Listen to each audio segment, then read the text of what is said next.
Advocate V P C Padmanabhan, മത്സരം U D എഫും L D എഫും തമ്മിലാണെന്ന് യു ഡി എഫും എൽ ഡി എഫും തന്നെ പറയുന്നു. മോഹൻ ജോർജ് എന്ന് പറയുന്ന ഒരു അപ്രതീക്ഷിത സ്ഥാനാർത്ഥിയെ വളരെ പെട്ടെന്ന് ഒടുവിൽ ബി ജെ പിക്ക് കണ്ടെത്തേണ്ടി വരുന്ന സാഹചര്യം ഉണ്ടാകുന്നു. ബി ഡി ജെ എസ് പിന്മാറുന്ന സാഹചര്യത്തിൽ ഇത്തവണ നിലമ്പൂരിൽ തിരഞ്ഞെടുപ്പിനിറങ്ങുമ്പോൾ എന്താണ് മോഹൻ ജോർജ് എന്ന കേരള കോൺഗ്രസ് ജോസഫിലെ മുൻ സംസ്ഥാന കമ്മിറ്റി അംഗത്തെ മുൻനിർത്തി ബി ജെ പി പറയാൻ ഉദ്ദേശിക്കുന്നത്? Advocate V P C Padmanabhan, ആ മണ്ഡലത്തിൽ ഒരു ബി ജെ പി പ്രവർത്തകൻ ഇല്ലാഞ്ഞിട്ടാണോ മോഹൻ ജോർജിലേക്ക് നിങ്ങൾ എത്തിച്ചേർന്നത്? അതും പാർട്ടി അംഗത്വം എടുക്കുന്നതിന് മുമ്പ് സ്ഥാനാർത്ഥിത്വം നൽകി. Advocate V P C Padmanabhan, ഇതൊരു അസാധാരണ സാഹചര്യമല്ലേ? അല്ല, കോൺഗ്രസിൻ്റെ പഴയ ഉപമുഖ്യമന്ത്രിയാണ് ആസാമിലെ ഇപ്പോഴത്തെ മുഖ്യമന്ത്രി ബി ജെ പിയുടെ. കോൺഗ്രസിൻ്റെ പഴയ PCC പ്രസിഡൻ്റാണ് ഇപ്പോൾ പോണ്ടിച്ചേരിയിലെ ഞങ്ങളുടെ ആഭ്യന്തരമന്ത്രി. അതൊന്നൊരു വിഷയമല്ല. ആൾക്കാർ പാർട്ടി മാറുന്നു. പാലക്കാട്ട് ആരാ CPMൻ്റെ സ്ഥാനാർത്ഥി? ഞങ്ങളവിടെ പറയാൻ ഉദ്ദേശിക്കുന്നത്, നിങ്ങൾ ഇപ്പോൾ തെരഞ്ഞെടുപ്പ് പ്രചരണമായി പാലക്കാട്ട് പോയ പോലെ അരുൺ നിലമ്പൂർ പോയാൽ ഒന്ന് അന്വേഷിക്കണം. നിലമ്പൂരിൽ നിന്ന് ഒരാൾക്ക് ഗുരുതരമായ അസുഖം ബാധിച്ചാൽ എവിടെയാണ് പോവുക? ഒന്നുകിൽ 60 കിലോമീറ്റർ അപ്പുറമുള്ള പെരിന്തൽമണ്ണയിൽ, അല്ലെ 80 കിലോമീറ്റർ അപ്പുറമുള്ള കോഴിക്കോട് മെഡിക്കൽ കോളേജ്. ഒരു നല്ല ആശുപത്രി നിലമ്പൂരിലില്ല. 35 വർഷം കേരള രാഷ്ട്രീയം നിയന്ത്രിച്ച ആര്യാട മുഹമ്മദ് MLA മന്ത്രിയായ മണ്ഡലമാണ്. നിലമ്പൂരിലൊരു ഗവൺമെൻറ് കോളേജുണ്ട്. അതിനോടൊന്ന് പോയി നോക്കണം. കേരളത്തിൽ ഇത്ര ഗതികെട്ട ഒരു ഗവൺമെൻറ് കോളേജ് ഇല്ല. വാടക കെട്ടിടത്തിൽ ട്യൂട്ടോറിയൽ കോളേജ് പ്രവർത്തിക്കും പോലെ പ്രവർത്തിക്കുക. പൂച്ച പ്രസവിച്ച പോലെ എല്ലാ കൊല്ലവും കെട്ടിടം മാറും. അപ്പോൾ കുട്ടികളും മാഷന്മാരും കൂടി അടുത്ത കെട്ടിടത്തിലേക്ക് പോകും.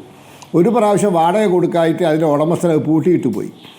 ഇതാണ് ഒരവസ്ഥ. കേരളത്തിൽ എവിടെ ഇങ്ങനെ ഒരു ഗവൺമെൻറ് കോളേജ് ഇപ്പം ഉണ്ടോ? ഞാൻ 35 വർഷം മുന്നേ ഞാൻ കൊയിലാണ്ടി ഗവൺമെൻറ് കോളേജ് പഠിച്ചപ്പോൾ അന്ന് അവിടെ സ്വന്തം ബിൽഡിങ്ങാണ്. നിലമ്പൂർ ഈ മഹാരഥന്മാരൊക്കെ നിൽക്കുന്ന നിലമ്പൂരിൻ്റെ അവസ്ഥയാണ് ഞാൻ പറഞ്ഞത്. ഇനി പോട്ടെ, പാവപ്പെട്ടവരിൽ പാവപ്പെട്ടവരായ ഒരു വിഭാഗമുണ്ട് നിലമ്പൂർ.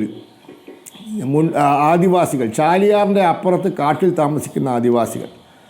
അവരെങ്ങനെയാണ് ചാലിയാർ കിടക്കുന്നത്? ഇപ്പോഴത്തെ ചാലിയാറിൻ്റെ ഒഴുക്ക് കണ്ടാൽ തലചുറ്റും, വിരൽ വെച്ചാൽ മുറിഞ്ഞു പോവും, അത്രയ്ക്ക് ഒഴുക്കാണ്. ആ ചാലിയാർ മുള കൊണ്ട് ചങ്ങാടം കെട്ടിയിട്ടാണ് അവർ അക്കരെ ഇക്കരയും കിടക്കുന്നത്.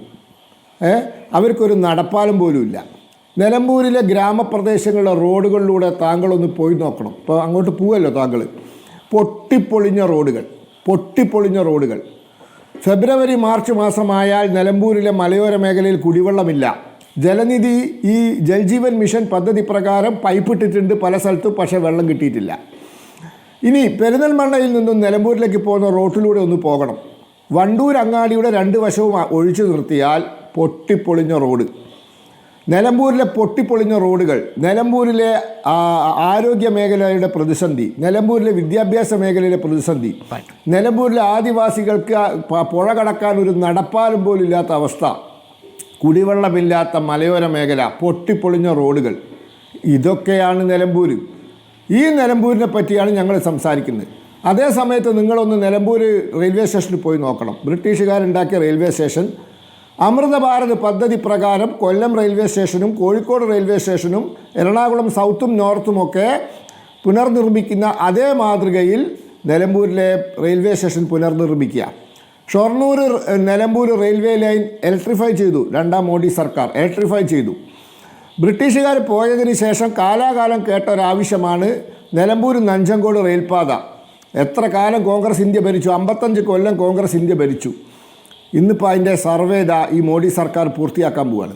3ാം മോഡി സർക്കാർ എഴുതുന്നതിന് മുമ്പ് നിലമ്പൂരിൽ നിന്ന് നഞ്ചങ്കോട്ടിലേക്ക് തീവണ്ടി ഓടും, ഒരു സംശയവും വേണ്ട. കാരണം സർവേ പൂർത്തിയാക്കി അടുത്ത ബഡ്ജറ്റിൽ അലോക്കേഷൻ ഉണ്ടാവും, പണി തുടങ്ങും. ഇതാണ് അവസ്ഥ. നിലമ്പൂരിലെ ആയിരക്കണക്കിന് കൃഷിക്കാർ കിസാൻ സമ്മാൻ നിധി വാങ്ങുന്നുണ്ട്. നിലമ്പൂരിലെ ആയിരക്കണക്കിന് സാധാരണക്കാർക്ക് ആയുഷ്മാൻ ഭാരതിൻ്റെ 5 ലക്ഷം രൂപയുടെ ആരോഗ്യ ഇൻഷുറൻസ് ഉണ്ട്. നിലമ്പൂരിലെ ആയിരക്കണക്കിന് സാധാരണക്കാർക്ക് പ്രധാനമന്ത്രി ഗരീബ് കല്യാൺ അന്ന യോജന പ്രകാരം കഴിഞ്ഞ 5 വർഷമായി സൗജന്യ റേഷൻ 5 കിലോ അരി അല്ലെങ്കിൽ ഗോതമ്പും പയറുവർഗ്ഗങ്ങളും കിട്ടുന്നുണ്ട്.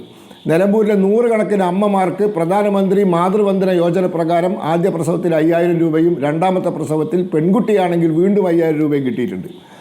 നിലമ്പൂരിൽ പ്രധാനമന്ത്രി ഗ്രാം സഡക് യോജന 16 എണ്ണം അനുവദിച്ചു വയനാട് ലോകസഭയിലേക്ക്. 16 എണ്ണം, അതിൽ 8 എണ്ണവും നിലമ്പൂരാണ് കൊടുത്തത്. ഞങ്ങൾ ഇതാണ് പറയാൻ പോകുന്നത്. ഇത് മാത്രമാണ് നിലമ്പൂർ പറയേണ്ടത്. അത് വികസന വിഷയങ്ങളായിരിക്കും ഫോക്കസ് ചെയ്യുക. പക്ഷേ അതിന് മോഹൻ ജോർജ് എന്ന സ്ഥാനാർത്ഥിയിലേക്ക് നിങ്ങൾ എത്തിയത് എന്തിനാണ്? V P C Padmanabhan. അല്ല, ഞങ്ങൾ ഈ രാജ്യത്ത് മറ്റു പാർട്ടികളിൽ നിന്നും ആളുകൾ നേതാക്കന്മാർ വരുന്ന ഇന്ത്യയിലെ ഏറ്റവും വലിയ പാർട്ടി BJP ആണ്. അതാണ് ഞാൻ നേരത്തെ പറഞ്ഞത്. കോൺഗ്രസിൻ്റെ ഉപമുഖ്യമന്ത്രിയായിരുന്ന ഹേമന്ത് ബിശ്വ ശർമ്മ, അദ്ദേഹം വരാൻ കാരണം എന്താ അറിയോ? അദ്ദേഹത്തിന് പകുതി ടേം, അതായത് തരുൺ ഗൊഗോയിയുടെ പകുതി ടേം കഴിഞ്ഞാൽ മുഖ്യമന്ത്രി സ്ഥാനം കൊടുക്കാമെന്ന് പറഞ്ഞു. കൊടുത്തില്ല. അദ്ദേഹം ആ ഒരൊറ്റ കാരണം കൊണ്ടാണ് രാജിവെച്ച് BJPയിൽ വന്നത്. ഞങ്ങൾ അയാളെ സ്വീകരിച്ചു, അയാൾ ഉപമുഖ്യമന്ത്രിയാക്കി, ഇപ്പം മുഖ്യമന്ത്രിയാക്കി. അയാൾ ഉള്ളത് കാരണം വടക്ക് കിഴക്കൻ സംസ്ഥാനങ്ങൾ ഞങ്ങൾക്ക് പിടിച്ചെടുക്കാൻ പറ്റി. ഇന്ന് വടക്ക് കിഴക്കൻ സംസ്ഥാനങ്ങളിൽ ഒരൊറ്റ കോൺഗ്രസ് മുഖ്യമന്ത്രി ഇല്ല. ഒരു കോൺഗ്രസ് മുഖ്യമന്ത്രി ഇല്ല എന്ന് മാത്രമല്ല, കോൺഗ്രസ് വടക്ക് കിഴക്കൻ സംസ്ഥാനങ്ങളിൽ എവിടെയും അധികാരത്തിലില്ല. അധികാരത്തിലില്ല. പക്ഷേ നിങ്ങൾക്ക് BJPയുടെ ചരിത്രത്തിൽ ആദ്യമായി ഒക്കെ നേതാക്കൾ അവിടെ ഉണ്ടായിരുന്നിട്ട് മോഹൻ ജോർജിലേക്ക് നിങ്ങൾ എങ്ങനെയാണ് എത്തിയത്? അതും നിങ്ങളുടെ പാർട്ടി അംഗമല്ലാത്ത മോഹൻ ജോർജിന് ആ സ്ഥാനാർത്ഥിത്വം നൽകുക വഴി നിങ്ങൾ ഉന്നയിച്ച വിഷയങ്ങൾ നിങ്ങൾ ആ മണ്ഡലത്തിൽ ചർച്ച ചെയ്യാൻ ഉദ്ദേശിക്കുന്നില്ല എന്നതാണ് പുറത്തു കൊടുത്തിരിക്കുന്ന സന്ദേശം. ഇന്ന് KC വേണുഗോപാൽ പറഞ്ഞിരിക്കുന്നത് എന്താണെന്നറിയാമോ? നിങ്ങൾ ആദ്യം സ്ഥാനാർത്ഥിയെ നിർത്തുന്നില്ല എന്നൊരു ആശയക്കുഴപ്പം സൃഷ്ടിച്ചു. BDJസിനോട് സ്ഥാനാർത്ഥിയെ നിർത്താൻ ആവശ്യപ്പെട്ടു. BDJS ആ സ്ഥാനം ഒഴിഞ്ഞു. പിന്നീട് നിങ്ങളത് ഏറ്റെടുക്കുമ്പോൾ BJPയിലെ ഏതെങ്കിലും ഒരു ഫേസ് ആവണ്ടേ? ഒരു ഭാഗത്ത് ആര്യാടൻ ഷൗക്കത്ത്, മറുഭാഗത്ത് PV അൻവർ, M സ്വരാജ്, ഇവരോട് ചേർന്ന് നിൽക്കാൻ പറ്റുന്ന ഒരു ഫേസിനെ നിങ്ങൾ അവതരിപ്പിക്കാത്തത് എന്താണെന്നുള്ളതാണ് ചോദ്യം. പാർട്ടി അംഗത്തെ പോലും അല്ലല്ലോ നിങ്ങൾ മത്സരിപ്പിക്കുന്നത്. ഈ മോഹൻ ജോർജിൻ്റെ വീട്ടിലായിരുന്നു പണ്ട് സ്ഥാനാർത്ഥിത്വം പ്രഖ്യാപിച്ചാൽ ആര്യാടൻ മുഹമ്മദ് ഉൾപ്പെടെയുള്ള നേതാക്കന്മാർ അതൊരു വലിയ ഫാമിലിയാണ് അവിടുത്തെ. അവിടെ പോയി കാണും അവരെ ആദ്യമായിട്ട്. ആ ആര്യാടൻ മുഹമ്മദ് ഉൾപ്പെടെ അദ്ദേഹം പരസ്യമായി പറഞ്ഞില്ലേ, അവിടെ വലിയ സ്വാധീനമുള്ള മാർത്തോമ വിഭാഗത്തിൻ്റെ ഇടയിൽ വലിയ സ്വാധീനമുള്ള, ആ സഭയിൽ വലിയ സ്വാധീനമുള്ള, തോമസ് മാസ്റ്ററെ കണ്ട് തോമസ് മാസ്റ്ററോട് സ്ഥാനാർത്ഥിയാകാമോ എന്ന് ചോദിച്ചപ്പോൾ തോമസ് മാസ്റ്റർക്ക് സാധ്യമല്ല എന്ന് പറഞ്ഞപ്പോൾ തോമസ് മാസ്റ്ററിന്റെ സുഹൃത്തായ മോഹൻ ജോർജിനെ പിടിച്ചു. അതല്ലേ വാസ്തവം? ഇതൊക്കെ ഞാൻ ചോദിക്കാം. നിങ്ങൾ KC വേണുഗോപാൽ കോൺഗ്രസിൻ്റെ പുക കാണാൻ വേണ്ടി നടക്കുന്ന ആളാണ്. ആ മനുഷ്യൻ അഖിലേന്ത്യാ ജനറൽ സെക്രട്ടറി ആയ ശേഷം ഇന്ത്യയിൽ എത്ര തെരഞ്ഞെടുപ്പ് നടന്നു? പോട്ടെ, അവരൊക്കെ താമസിക്കുന്ന, ഞാൻ ഒരൊറ്റ സംഭവം പറയാം. രാഹുൽ ഗാന്ധി വോട്ട് ചെയ്യുന്ന ബൂത്തിൽ കോൺഗ്രസിന് എത്രയാ വോട്ട്? ഒന്ന് പറയോ? 45 വോട്ടാ. ഈ KC വേണുഗോപാൽ സംഘടനാ സെക്രട്ടറി ആയതിനു ശേഷമാണ് 400 സീറ്റ് കടക്കുമെന്ന BJPയുടെ മോഹത്തെ പിടിച്ചു കെട്ടിയത്. ഒറ്റയ്ക്ക് ഭൂരിപക്ഷം BJPക്ക് പാർലമെന്റിൽ കിട്ടാത്ത സാഹചര്യം ഉണ്ടായത്. നമ്മുടെ ഭരണഘടന സുരക്ഷിതമായിരിക്കുന്നത് എന്ന് കോൺഗ്രസ് പത്മനാഭൻ. ഞാൻ അങ്ങിലേക്ക് വരാം. ഡയറക്റ്റ് ഉത്തരം തന്നിട്ടില്ല. ഇത്രയും ഗൗരവമേറിയ വികസിത വിഷയങ്ങളാണ് BJP ആ മണ്ഡലത്തിൽ ചർച്ച ചെയ്യാൻ ഉദ്ദേശിക്കുന്നതെങ്കിൽ നിങ്ങൾ എന്തുകൊണ്ട് ഉത്തരവാദിത്തപ്പെട്ട നേതാവിനെ സ്ഥാനാർത്ഥിയാക്കിയില്ല? പകരം പുറം ലോകത്തിനധികം അറിയാത്ത, BJPയുടെ ഒരു ഫോറങ്ങളിലും കണ്ടിട്ടില്ലാത്ത സമുദായമാണ് പ്രശ്നം. അപ്പോൾ നിങ്ങൾ ചർച്ച ചെയ്യാൻ ഉദ്ദേശിക്കുന്നത് വികസനമല്ല, സമുദായമാണ്. ഇന്ത്യൻ രാഷ്ട്രീയത്തിൽ ശരി ശരി, നമുക്ക് അടുത്ത ഘട്ടത്തിൽ വിശദമായി ചർച്ച ചെയ്യാം.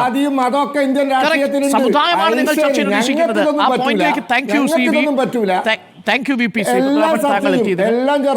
സമുദായമാണ് വിഷയം. അതാണ് നിങ്ങൾ മോഹൻ ജോർജിനെ നിർത്തിയത്.